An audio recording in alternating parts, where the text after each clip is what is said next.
गुढीपाडवा आपल्या महाराष्ट्राचं नवीन वर्ष आणि वर्षातला हा पहिला सण जो की आपण विजयाचं प्रतीक म्हणून साजरा करतो। पण मित्रांनो, घरासमोर उभारलेली ही विजयाची गुढी नक्की आली कुठून आणि आपण ती का साजरा करतो?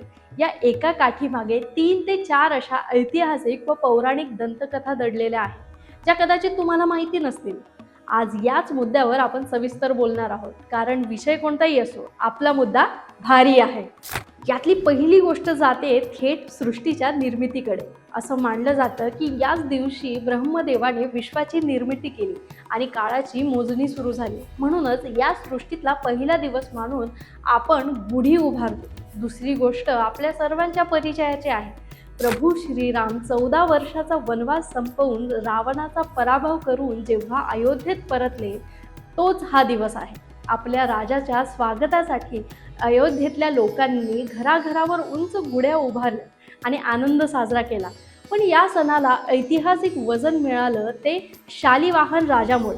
परकीय आक्रमकांचा पराभव करण्यासाठी शालिवाहनने मातीचे सैनिक तयार केले आणि शत्रूला पळता भोई थोडी केली। या महान विजयामुळे शालिवाहन शक सुरू झालं, जे आजही आपण पंचांगात वापरतो। अगदी स्वराज्याच्या इतिहासातही छत्रपती शिवाजी महाराज जेव्हा एखादी मोहीम फत्ते करून गडावर परतत, तेव्हा गडागडावर अशाच गुढ्या उभारून हा विजयोत्सव साजरा केला जात असतो। म्हणजेच काय तर गुढी ही आपल्या विजयाची आणि स्वाभिमानाची साक्ष आहे। विशेष म्हणजे ही परंपरा फक्त आपल्या महाराष्ट्रापुरती मर्यादित नाही, तर दक्षिण भारतात यालाच उगादी म्हणतात, जिथे आयुष्यातल्या सुखदुःखांची आठवण म्हणून कडू गोड पचडी म्हणजेच नैवेद्य बनवला जातो। तसेच घरातल्या चौकटीतून बाहेर पडलेला हा सण आता शोभायात्रा बनून रस्त्यावर आलाय। मुंबई, ठाणे, डोंबिवलीतल्या रस्त्यावर जेव्हा हजारो लोक पारंपरिक वेशात उतरतात, तेव्हा तो आपल्या परंपरेचा एक वेगळाच स्वॅग पाहायला मिळतो।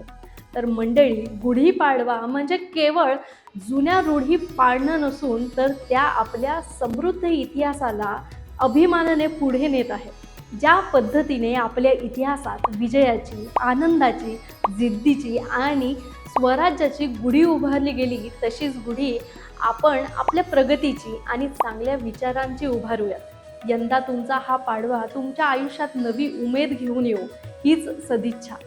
ही माहिती आपल्याला कशी वाटली कमेंटमध्ये नक्की सांगा आणि व्हिडिओ आवडला असेल तर शेअर करायला विसरू नका, कारण विषय कोणताही असो, आपला मुद्दा भारी आहे।